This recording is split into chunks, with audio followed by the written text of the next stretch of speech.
ধন্যবাদ মাননীয় স্পিকার।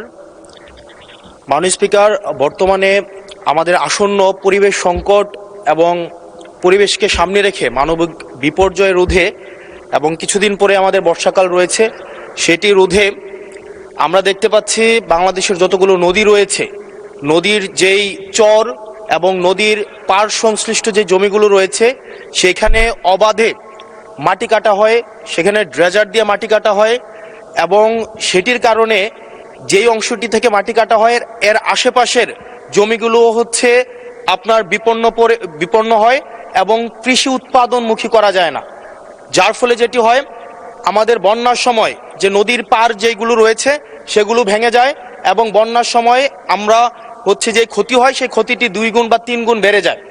সেজন্য মাননীয় মন্ত্রী মহোদয়ের কাছে আমার প্রশ্ন হচ্ছে, আমাদের এই পরিবেশ সংকট বিবেচনায় আমাদের সামনে বর্ষাকাল রয়েছে, সেটি বিবেচনায় মাটি কাটা বন্ধে, ড্রেজার বন্ধে আপনারা কি কি পদক্ষেপ নিয়েছেন এবং দেখা যায় একটা মামলা দেওয়া হলে একদিনের মধ্যে কোর্ট থেকে জামিন নিয়ে আবার তাদের মাটি কাটা ব্যবসা শুরু করে দেয়।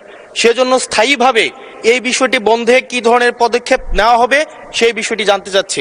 ধন্যবাদ। মাননীয় মন্ত্রী।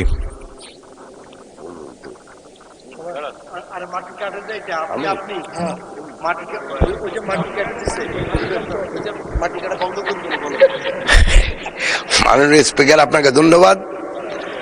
আমি মাননীয় সংসদ সচিবকে বলতে চাই যে পরিবেশের সাথে মাটি কাটার একটা সম্পর্ক আছে, সেটা শুধু উনি যেখানে বলতে সেখানে না, আমাদের ইটভাটা তো মাটি কাটা হয় যেটা আমাদের উর্বর জমি নষ্ট করে।